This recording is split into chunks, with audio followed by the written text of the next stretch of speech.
how's it going? So today we're going to be looking at episode 4 of season 2 of House of the Dragon. So starting off the episode strong, we have one of Damon's Harrenhal visions, and it's him walking into the throne room. It's the scene that we've seen in all the trailers of him walking into the throne room, looking up at the Iron Throne, and finally we get to see what he's looking at. We've got young Rhaenyra, and he goes up to her and she's speaking to him in High Valyrian, and he asks her to speak plainly that he doesn't understand, which is really interesting because he is one of the characters that we see speaking in High Valyrian the most. And we get this interaction between the pair where she is up on the throne, she is wearing current Rhaenyra's clothing and current Rhaenyra's crown. So it seems that he's haunted by these visions of her as a child, and he is feeling some sort of guilt for his role in tainting her childhood. She speaks these lines of dialogue, and I was able to find a translation for what she says in High Valyrian, and it does note at the bottom of this that not all of this was used in the episode, but the vast majority of it was. So what she says is, "It's been said that Targaryens are closer to gods than men. In my eyes you were a god, Damon Targaryen, the prince of the city, the lord of Flea Bottom. I was an innocent, you exploited me and abandoned me. You sullied my name at court, you empowered my rivals, you tried to make my ruin. You put me on a throne, and you love me and you hate me for it. You created me, Damon, yet you are now set on destroying me. All because your brother loved me more than he did you." And then he beheads her, because he can't hear anymore. This is the scene where we get to see the crown drop, and it's quite reminiscent to the scene that he beheads Corlys's brother in season 1. And then while her head lies on the floor, she says, "This is what you always wanted, is it not?" So the crown falls to the floor. He has the opportunity to pick it up. There's no one to stop him from sitting on the Iron Throne. There's all these indications that we're supposed to suspect that he's gonna, start his own campaign and go off. And even in the preview for the next episode, for episode 5, he is saying that they have to swear their fealty to him or their house burns. It seems very ambiguous, and it seems like he doesn't even know himself if he wants it. I personally don't think that he wants it. I don't think he would ever want to be tied to a chair into small council meetings. We get to explore some more of this later on in the episode, where the visions continue. It's like continuous revelations for him. So we'll pick up on that there.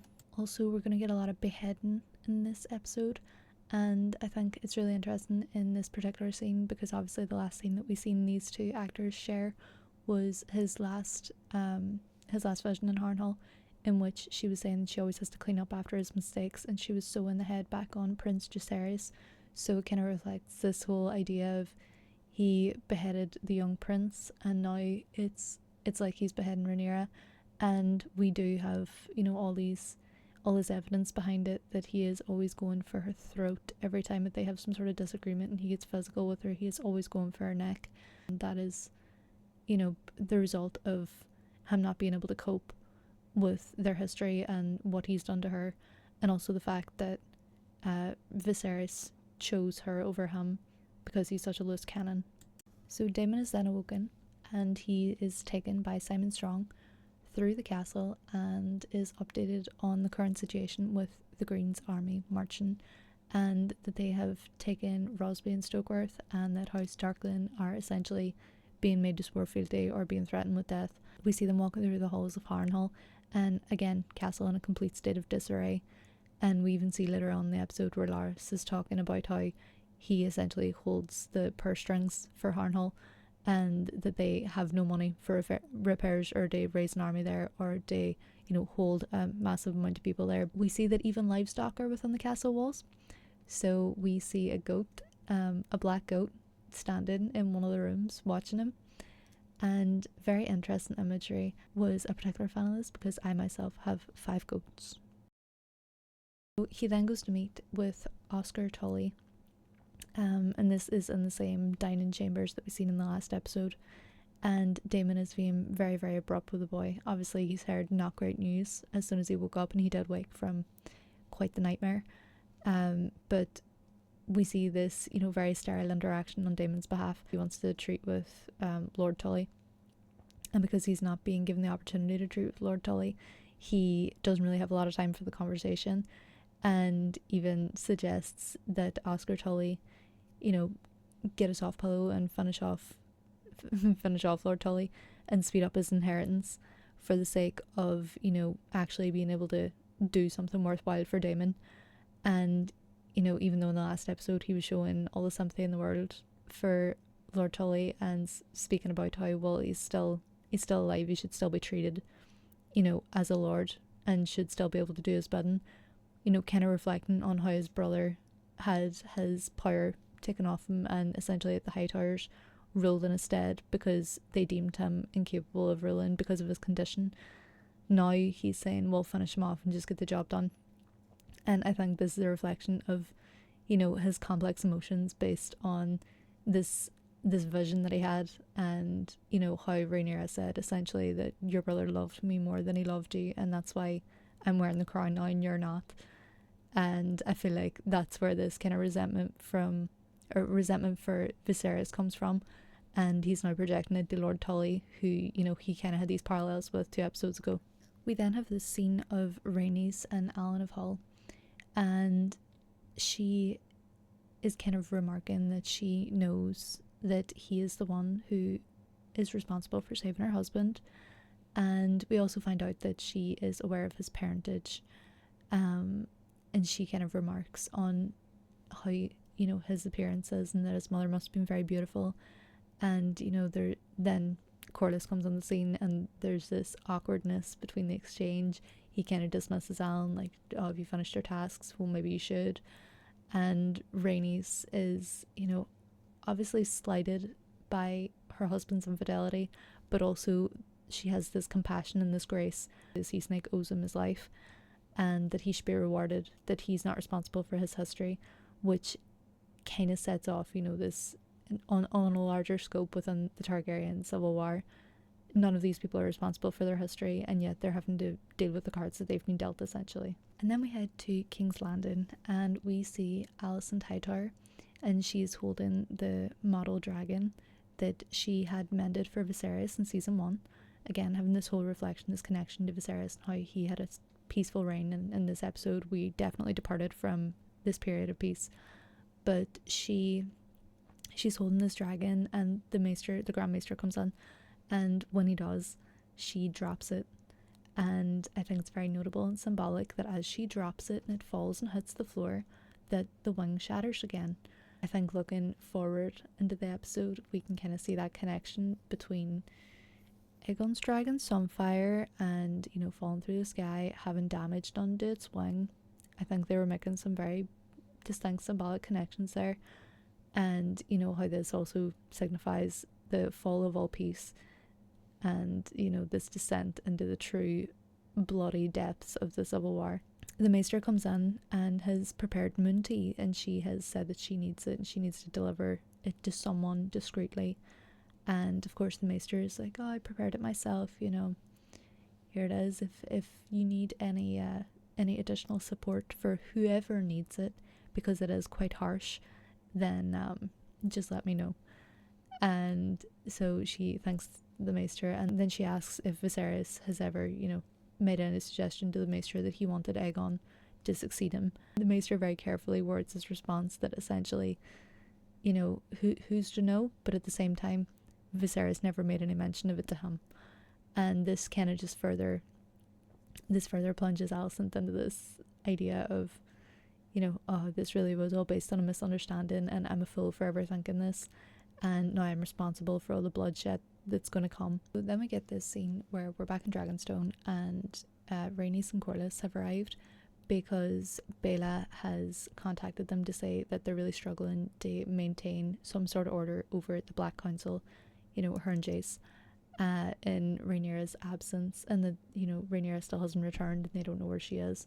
So we get this scene of the Black Council just in complete, you know, turmoil, chaos. Nobody's listening, everyone is speaking over each other. All of the lords on the council have absolutely no desire to listen to these 2 children, and it's not really until Corlys shows up that they pay any heed to anything that's being said at the table. Like, even whenever Rhaenys comes in, they pay her utterly no mind. So, you know, it's just, again, we have this demonstration of how the two councils are really falling under the weight of, you know, the absence of these leaders. Also, props for Jace for defending Bela. We love to see it. We then get the scene of Kristen Cole delivering the King's Justice, and this is to Lord Darkland, who is refusing to swear fealty to the Greens, and he does this public execution and beheading in front of all of his men, and essentially delivers this very swift warning that if you do not pledge allegiance to the Greens, you will suffer the same fate. And this is, you know, our first scene of the King's Justice, and we also have our first mention of Kristen Cole being dubbed the Kingmaker by Lord Darkland, and he then spits on him, as he should. We also have this quote from him that essentially he is not befitting of the white cloak, and we of course know that this is true. He is not upholding the oath that he swore, and he also knows this himself. So it's, again, just playing on these doubts. You know, it's the same thing that's going on with Damon in Harrenhal, and it's the same thing that's going on with Aegon and his Green Council, and people doubting his capacity to, you know, carry out his duty. So again, it's just people reinforcing these insecurities that these warmongering men already have. We then have this Green Council scene where Aegon essentially finds out that everyone has been planning the war behind his back. He is very annoyed about this, and, you know, he's been completely overlooked by his own council, and they really just see him as a figurehead and not actually a political player or anybody that's making any substantial, you know, decisions in this war planning. And he obviously finds out that a lot of this is being done by Kristen Cole and his brother Aemond, who have been in contact with one another. And so he kind of tries to chastise Aemond a bit about this, and Aemond just starts speaking to him in High Valyrian in the most condescending and ruthless manner you can imagine. But and obviously he's still being very, very slighted about that brothel scene in the last episode, which we knew that there was going to be outfall from in this episode. So the translation, again, I'm going to link this below as well, by the way, because it's really good for, you know, translations for future episodes as well. It translates the full episode in the one document. So what he says to Aegon, and this is Aemond speaking, is, "You had more pressing matters to attend to, such as holding court, choosing your sobriquet, and naming umbilic lickspittles to our King's Guard. Do you have a wiser strategy, my king? If so, you should voice it to your council. We all await your answer." He's like, so you're holding court and not contributing to it at all, and no one's listening to you. You're choosing your sobriquet, so essentially, you know, choosing what name you're going to have, you know, Aegon the Magnanimous, and then naming umbilic lickspittles to your King's Guard. So basically naming your lackeys and your drinking partners and all your yes men to the King's Guard, who are supposed to protect our family, and clearly none of these people are going to be able to. So essentially Aemond is like, yeah, of course I took over the war planning. Then we have poor Aegon trying to respond, and he can't even speak High Valyrian.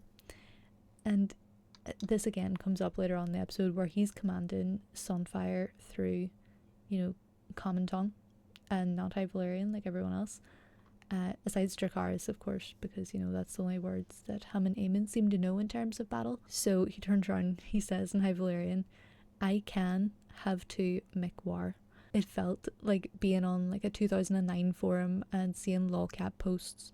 Like, God love him, he just couldn't even string together a sentence. And I'm assuming that the Grand Maester can speak some sort of High Valyrian and probably felt just as bad for him as we did watching it. Again, I think this scene is also meant to be set up for the fact that, like, Aemond is so on the ball with his war planning and strategizing, and is also, you know, so much more in touch with his Valyrian roots that he can speak High Valyrian absolutely perfectly. And Aegon is just sitting there feeling really, really inadequate in both of these areas, and it's just kind of reinforcing this idea that Aemond is like, I am much better suited to this role than you. So then we're back to Alicent, and this poor woman is sitting pulling hot stones from the fire and wrapping them in cloth and holding them to her stomach to try and get some relief from the pain that she's feeling from this moon tea. And then Loras comes in and is like, "Oh, I was concerned. I thought I would check on you because you weren't at the council." She's like, "Oh yeah, no, so I feel unwell because I've had a pie."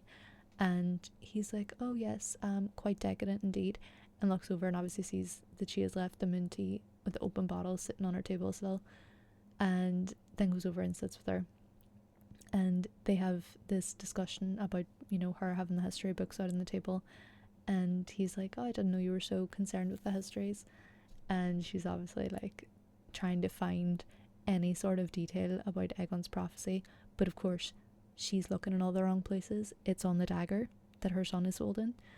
And it's not in these history books because it was passed from, you know, king to heir throughout all these different generations. It wasn't recorded in the histories, and that's presumably why we've lost it at the Game of Thrones stage of the story. You know, like part of the council scene, you know, also addresses the fact that they have somehow found out that Damon has taken King's Landing, and we later find out that there is no maester at Harrenhal currently. You know, Alice Rivers is there, but we don't know who's sending ravens about this. So, you know, it could be some other houses within the area that are sympathetic to the Greens, but we essentially find out they've taken Harrenhal. And Lord Larys is largely unconcerned about this because, again, as we mentioned earlier, he has all the money. He recognises that it's going to be a very difficult place to, you know, have any sort of sizable force or to maintain any sort of sizable group of people simply because of the conditions of the castle. Or he's talking to Alicent about this, and he's like, oh yeah, so, you know, the king is very unimpressed that Damon has taken Harrenhal. She's like, oh yeah, I thought you'd be more concerned. And he's, again, just utterly couldn't care less. So it's kind of understandable why there is this rift between him and the family that are still there. So then we have this scene in Harrenhal, which is again another one of Damon's visions where he's confronting things that he feels some sort of guilt about, and it's him stalking through the halls after someone who looks a lot like Aemond, and, you know, it's really setting up this whole conflict between these two that we've seen in season 1, but also that we've seen in, you know, Aemond's open will to challenge him, you know, should my uncle be brave enough, and, you know, kind of modeling his whole life after him and kind of his image. So he's stalking this figure through the halls of Harrenhal, and then he turns around and it's Damon with an eye patch. He, you know, sees him as a foe and sees him as his like antithetical foil on like the other side, like his mirror on the green side of operations, and, you know, that essentially he is this maverick, unhinged, you know, violent character who's unpredictable, and a lot of this comes from traits that he's selected and appropriated from Damon, and that he is somewhat responsible for the fact that, you know, now Aemond and Vhagar are, you know, the most threatening force in the realm, and that Damon has some sort of connection to that and also feels some sort of responsibility for it and some sort of responsibility to end it. So it is kind of all leading towards this crescendo event towards these two having an actual conflict with each other. And then we meet the lovely, lovely Alice Rivers with her beautiful Scottish brogue. We love our Celtic nations, girlies.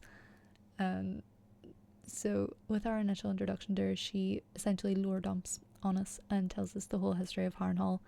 And, you know, there's this whole confrontation where Damon's like, oh, you're a witch. And she's like, I'm not even human, I'm a barn owl. And being forced to live in a human sack of flesh. And he's like, wow, this is a very strange woman. So essentially we're not sure if this is going to be some sort of reference to the fact that she might be a green seer or a warg. You know, we already have these references that maybe her half-brother Larys is a warg. So, you know, they might be setting up these familial connections in that way, but we're not sure. We have yet to see. So really what they did was use her as some sort of exposition for the castle that is there, and the mystery and magic behind these dreams that Damon is having. So she has said that his bed is made of weirwood, and, you know, that essentially the whole castle is built on the grave of a weirwood grove. The original lord came and completely desecrated and used to make a bunch of furniture, supposedly, allegedly.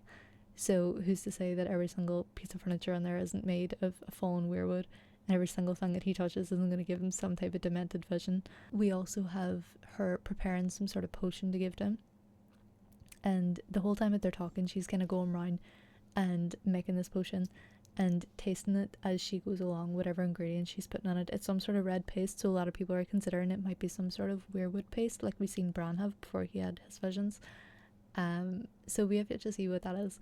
They kept it very ambiguous, but at the same time she's tasting it as she goes, so God only knows what type of nonsense is going on up in her head. but we are led to believe that she is, of course, the Witch of Harrenhal, and that she is connected to these visions that Damon's having. And she offers this to him, like, oh, here you go, you know, if you take this, it'll help you sleep. People have a hard time settling, and take this. And despite the fact that he was literally refusing to eat like beans in the last episode because he was like, I've fought in enough wars, I'm not going to be poisoned by a meal, for some reason he takes this, which is completely out of character for him. But at the same time, we don't know if she has some sort of individual hold over him as well, you know, beyond just the, oh, you're sleeping in a weirwood bed. It was a very interesting scene. I think it was a good introduction to the character. I think she's very endearing. And she also was able to tap into the fact that he had come here after having a fight with his wife, because, you know, he was like, get in the castle for Queen Rhaenyra, but never actually contact her back. Instead, he just kind of set up shop there and started gathering men, essentially for his own interest and his own war. So she was kind of like, maybe you're a man of ambition and you have greater things that you're looking towards, rather than trying to build an army for your wife. So after he takes this liquid from the Witch of Harrenhal herself, he is transported into this meeting that he had previously arranged with the Blackwoods, and we get to check in with Willem Blackwood from season 1, who killed the Bracken boy in Rhaenyra's tour looking for a suitor. And he is essentially saying, okay, you've got our house, we've sworn fealty to Queen Rhaenyra, and we will continue to do so, but we would like you to basically go and attack the Brackens. And Damon is just in a complete state of delirium. He starts to see visions of Lena, his second wife. She is in place of the servant woman who's pouring, you know, the cups, and he's just completely awestruck and transfixed with horror. And essentially it ends up being, you know, another one of these visions where he's made to confront something from his past that he feels some sort of guilt about. Like, she wanted to go home and he was determined to stay in Pentos. He's some degree responsible as well for the fact that she is pregnant and that she died in childbirth, and he would feel some sort of guilt connected to that. And also, you know, the fact that she wanted to go home, she said she doesn't want to die in this foreign land, and that's exactly what happened, because he was being stubborn and didn't want to go back to Westeros. So, you know, this is another thing from his past that he's being made to confront. So then we go back to the scene, and it's another Green Council scene, and Aegon is again sitting completely out of place. He's absolutely hating his life. He's sitting playing with this, you know, the wee ball that they have whenever the council's in session, and he's spinning it, and they're just sitting talking, you know, typical council nonsense. And then whenever they start talking about basically commenting Kristen Cole, and they start commenting Aemond, he slaps a ball into the centre, and he gets up and he's like, I'm bored, you're boring me, I'm leaving. And he goes to his chambers, where he walks in and he finds his mother Alicent, and she is looking for Viserys' books. And he says, oh yeah, no, I got rid of those. She was like, oh, with all the history, you know, have you no respect, essentially. And he's like, I got rid of them, I didn't burn them. And, you know, it's showing a glimpse of competence in Aegon, that he has more sense than to go and burn all of these possessions, but he just didn't want them around him, which is more than could be said for Viserys' model of Valeria. But sure, we'll say nothing. And we have this discussion that we've seen in the trailer, where he's sitting down with his mother, and, you know, he's really upset, and he's expressing to her that he doesn't know what to do. And she comes over and she's rolling her eyes, and she's like, what's the matter? And he's like, no one respects me, and no one listens to me on my council, and they're all going off and planning this war without me, and no one will allow me to participate. And essentially that he feels, you know, useless, and so he's kind of fixed in this, you know, situation of stagnation that he is not able to break free from. And he's asking for his mother's input and trying to be vulnerable to her, and, you know, he's reaching out for anybody who will help him, because he feels like he's drowning in this sea of men who aren't listening to him. And she just starts chastising him. Quote about he's not half the man that Viserys was. What he has to do is to do nothing, because he's of no use to anyone. And he just seems utterly, you know, dejected after this conversation. You know, he looks utterly exhausted, and this poor man has just had the wind taken out of his sails so many times that, you know, it's obviously building up to a point where he's just gonna stop taking the counsel of anyone. Even though in this whole scene she's talking about how, you know, you should be taking counsel from us, but instead you made the decision to go and run off to war plan with Cole and Aemond, and now because they're not letting you play with them essentially and they're going off and doing their own thing, now you're coming to seek my advice and you should have been listening to me and Otto all along. It's really building up to this situation where he's going to be either made to sit and do nothing like she says, or he's going to have to go a bit rogue if he wants to go out and do anything for himself. So just before the scene on screen here, we have a brief scene between Kristen and Gwaine, and essentially they're camped up outside Rook's Rest, they're felling trees, they're, you know, making supplies essentially to take on the castle. And Kristen starts saying, okay, ready yourselves, we're going out, we're gonna go and attack the castle. And Gwaine is like, are you mad? Like, leave us vulnerable to attack. This is like an open field and we're fighting dragons. Like, we can't go out in an open field against dragons. We have to wait until nighttime and attack then, you know, when there's at least some sort of disorienting factor with the cover of darkness, as they've been doing this whole time. You know, they've made it very clear that they had to change their strategy from traveling in open space to hugging tree lines and traveling at night. You would imagine that they would maintain this for battle, and Gwaine suggests this, but Kristen is like, no, I have a plan, just do as I say. So then we get a sequence of scenes ahead of the battle, the first of which being where Rhaenyra goes back to Dragonstone and is essentially made to answer in front of her council where she was. So she goes in and Jace is talking about how they need to send dragons. They're obviously talking about Rook's Rest, and she walks in and she's like, where? And everyone's like, where have you been? More importantly, she tells them that she went to King's Landing to speak with Alicent, and they're like, are you mad? That is utterly reckless, such a stupid decision. Essentially everything that anybody who was displeased with the last episode had to say about the decision making, they actually verbalized it in a very meta way in the next episode. And he's like, no, I had to know there was no other way, that there was no peaceful solution to this, and now I do.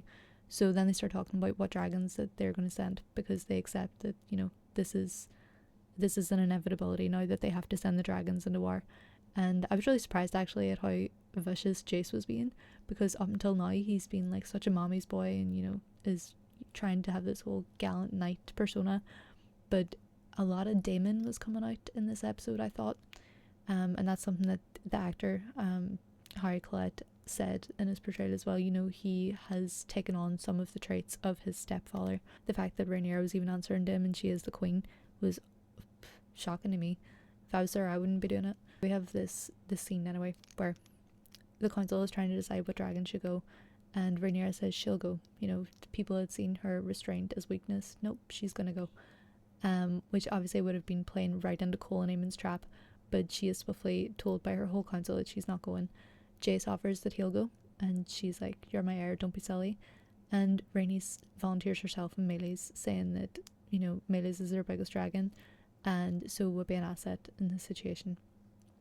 So then we have this next sequence of shots where we get the scene here, and it's, you know, Rhaenyra telling Jace about the prophecy essentially and passing that on because he is her heir. But also we have these scenes intercut of Aegon losing his temper. He gets himself into a really drunken state and makes the decision that he's had enough and he's going to put his armor on. Well, Aegon the Conqueror's armor, and he is going to go to the dragon pit, get some fire, fly over the city of King's Landing and take himself on out to Rook's Rest. And this is intercut with scenes of Meleys and Rhaenys. We have some really touching interactions here between these characters, and especially this scene here with Aegon, who's just going down and, you know, is really jolly and drunk and sees his dragon Sunfire, and Sunfire seems just as happy to see him, just as jovial, and gives him like an affectionate wee nudge. And it's really, really sweet, this interaction that we have, which obviously just makes it all the more upsetting what goes on to happen, especially given the fact that, you know, this character Aegon has only ever wanted like love and approval and support and has never gotten any of that. But this is the first time we actually really see him get some sort of legitimate like love and affection and somebody being excited that he's there. And it's this connection between him and his dragon. You know, obviously the dragon bond is strong between them, even though we haven't really seen very much of it. It sets up that it is there and it's very well established, and again just makes it so utterly devastating what happens at the end. Similarly, we have Rhaenys and Meleys, and the pair of them again just exhibiting this really strong dragon bond. And she goes up, puts her head against her, and she's like, oh, we're off to war again, old girl. And you just get this sense that these are two, you know, older ladies who would much rather just be flying around and enjoying their life and gorging themselves and resting rather than going to war. And especially this war that they're being dragged into. Then we see the battle actually start. And from the initial couple of scenes, it is just a stereotypical battle that you would imagine. You have all the men descending from the tree line and advance towards the castle. And then all of a sudden, Meleys is seen. And she comes in and just starts raining fire down on the opposing forces. And during this, Gwaine Hightower, who is quite hilarious in the scene, runs back to Cole. He's damning him to every god and, you know, saying, I can't believe you would do this. You know, there's a dragon here now. Look what happened. This is exactly what I said was going to happen, attacking during the day. And Cole is very content. He's like, okay, this is exactly what I wanted. And he says to sound, you know, this alarm, this notification to Vhagar and Aemond, who are lying in wait, hiding in the greenery of the forest surrounding. And then, just as everything's going to Criston Cole's plan, Sunfire swoops in, and he's like, oh no. Gwaine's like, whose dragon's that? It's the king's. So, you know, then they have this factor that they had not accounted for. They weren't planning for the king to be a part of this, and that he was going to be put at risk and putting himself in this position of danger. Aemond, there's a shot of him, you know, watching as his brother flies over, and he's like, you're an idiot, whatever, and tells Vhagar to wait, even though he already knows that Meleys is there.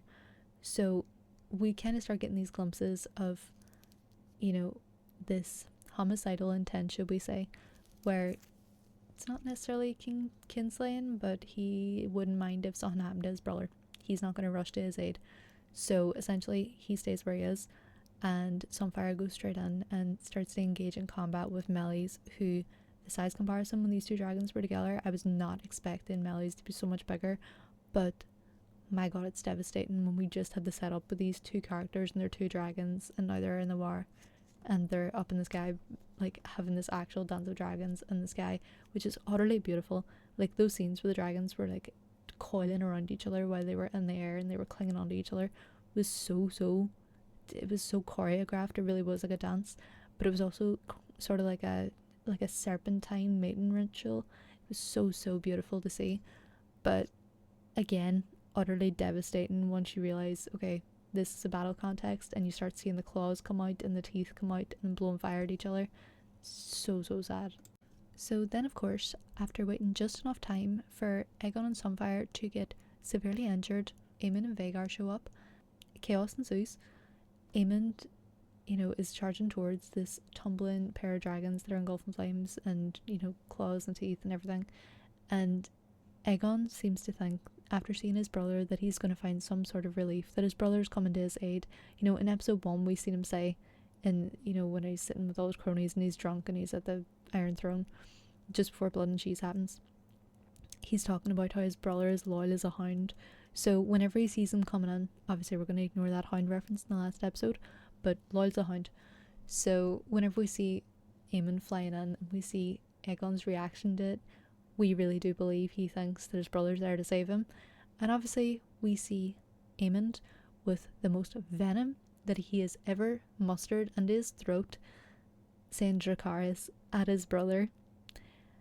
And I think Meleys came out of this relatively unscathed. It really seems like in this first firebolt it was directed at his brother and Sunfire, and that Meleys and Rhaenys kind of got away from it scot-free, which is a bold move for your first action in the war, to be flaming the king and his dragon, who is also your brother, also your kin, and it essentially sends Aegon falling with Sunfire, who's just been, you know, had his chest clawed open by Meleys, sends the pair of them tumbling to the ground, crashing into the forest, and we see this like explosion of fire whenever they hit the ground.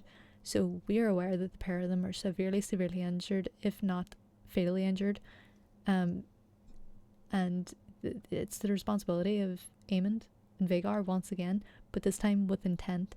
Aegon thought that his brother was coming to save him, but again, this is just the outfall from the brothel scene all over again. It's like every instance of bullying that he's had throughout his life from his brother has just built up, and now he's seeing his brother as the king, and he knows that he will be a better king, and that he would be more competent, and he's more well read about the Valyrian histories, and he's better as a war strategist, and he has the biggest nuclear weapon in the world. And he just sees this as, your son's dead now, and so I'm your heir. And it essentially sets up this whole thing all over again from season 1, where Viserys had his son died, there was the whole heir for the day thing, and then Damon was under the impression that he was going to be the heir. And now we have this same sort of scenario playing out. He's kind of seeing this as taking Aegon out of the equation and clearing the path to the royal throne for himself. Also, not to make this about me, but I was utterly devastated at this scene. I'm not on Team Green. I'm not on any other teams. I think they're all awful. But they're also all very sympathetic characters at the same time. And I was so devastated about this. Obviously, I've made it very clear in the last couple of episodes that I find Aegon to be very endearing, and especially Tom Glencarney's portrayal of him. And in that like one brief scene that we had with him and Sunfire, where he finally got some sort of love and interaction from something, and something actually wanted him to be there, it was just so devastating to see this.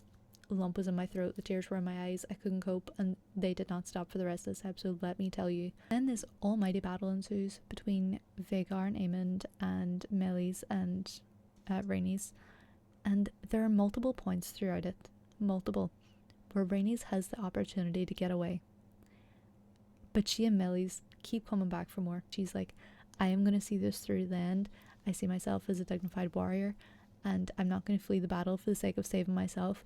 If I have the opportunity to try my best to take down Vhagar, or at least injure her and her rider, I'm going to do it, because if I don't, it's going to fall to my kin, and that's something that I do not want.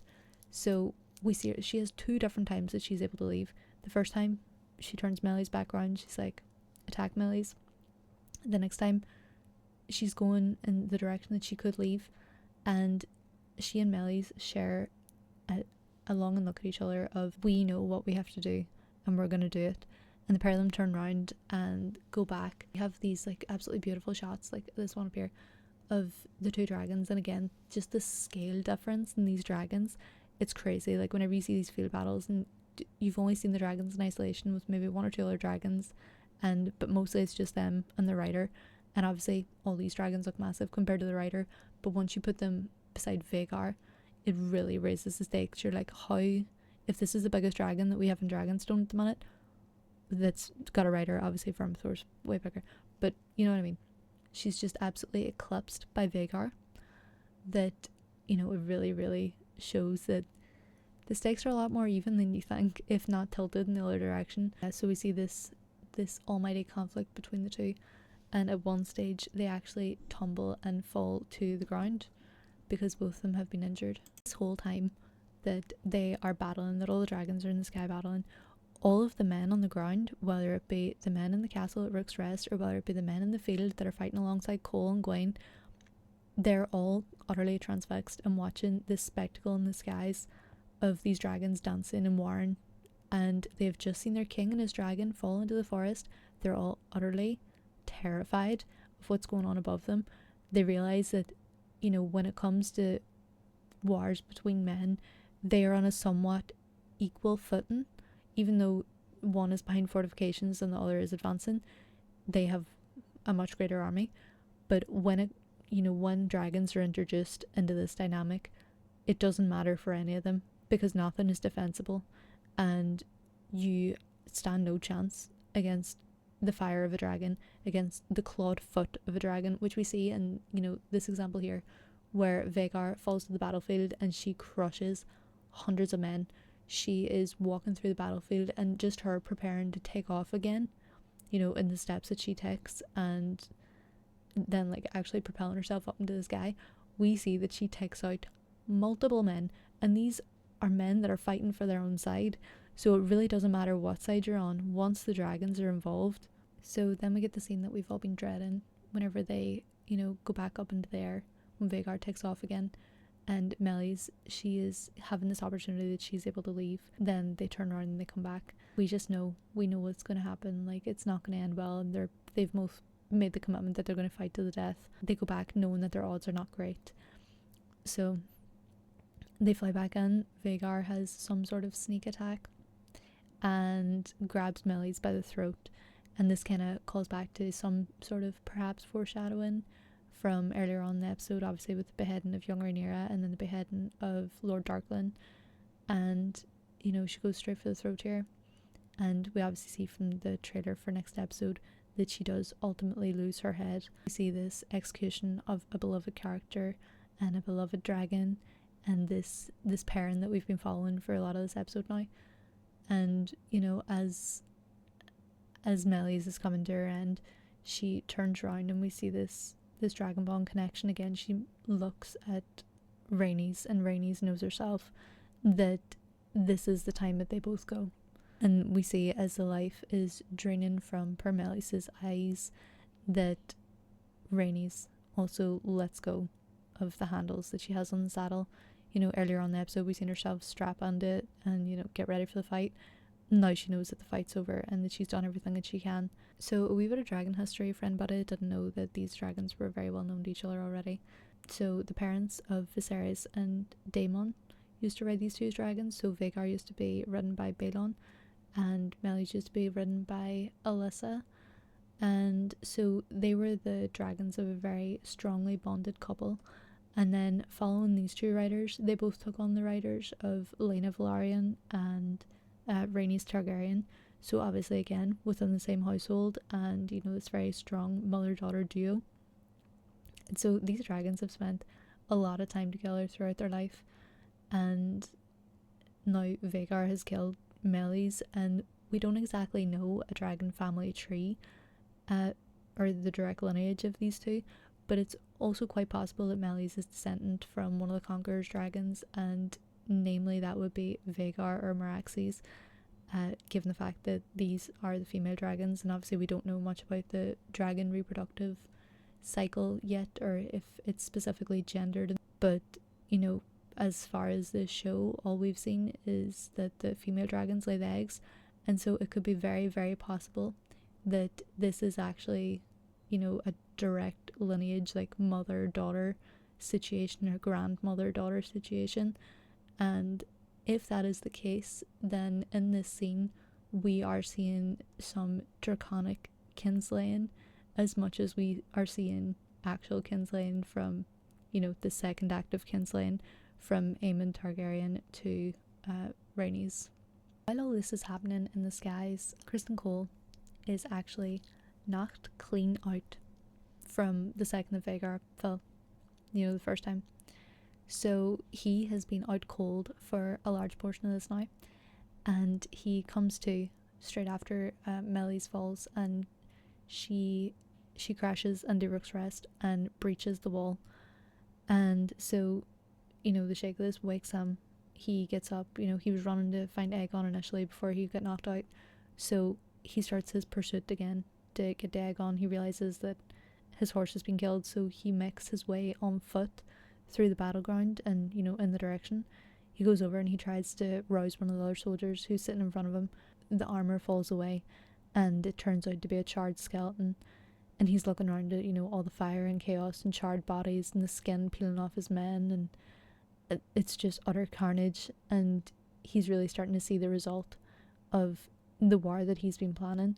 You know, he planned all of this. This was ultimately his aim, and it was ultimately successful according to his plans, but he is seeing that it doesn't look a whole lot like success, or like he imagined the success would look. So he makes his way in the direction of where he's seen Aegon crash with Sunfire. When he finally gets there, he is greeted with quite the scene. Criston Cole reaches the crash site of Sunfire and Aegon, and he is greeted by Aemond, who has his sword drawn for some reason and is approaching his brother, who is lying incapacitated. And Cole shouts out to Aemond, and Aemond suddenly puts his sword away. Why else would he have it out? He can't use the excuse, oh, it was a battlefield. It was a battlefield full of your own men. Like, there was no one else of the opposition was on the field, so why would you have your sword drawn other than to kill your brother?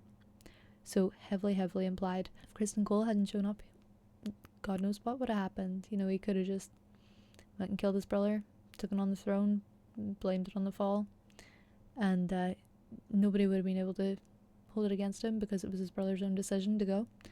So we see this very, very interesting scene where they're clearly setting up that Aemond's looking to take over here. And then Cole asks where Aegon is, and Aemond leans down, picks up the cat's paw dagger, and the way he picks it up, I really thought the first time that I seen it, I watched it like 3 times, utterly devastated every single time, tears in my eyes, couldn't cope, per millies, every single time something happens to one of the dragons, I just can't cope. Whenever he asks, and he's picking up this dagger and points over towards where Aegon is, the way he was looking at the dagger, I really thought, is he able to see the prophecy in this? Because obviously if anyone's going to be able to read the old Valyrian runes, it's going to be him. But I don't think it was hot enough. But I feel like if he takes over in any sort of way, given that his brother is currently incapacitated and we don't know what the fate of he and Sunfire is going to be, if Aemond takes over in any sort of, you know, role like the one that Alicent had in the last season, it's going to be interesting to see if he also takes on this dagger. I imagine that he at some point is going to see this and see the prophecy.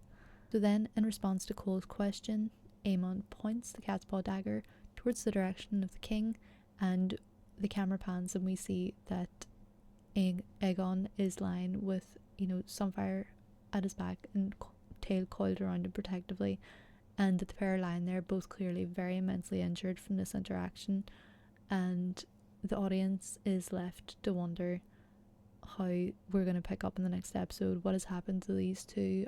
Are they still alive? We're not sure. We'll find out in the next episode. So thank you for joining me.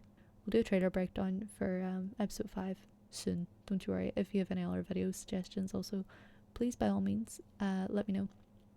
And if anybody has stuck around this long, what games are you getting in the Steam Summer Sale? Because I'm looking for some interesting fantasy ones, and I feel like if anybody's interested in the show, we'll probably be interested in some summer games. So let me know.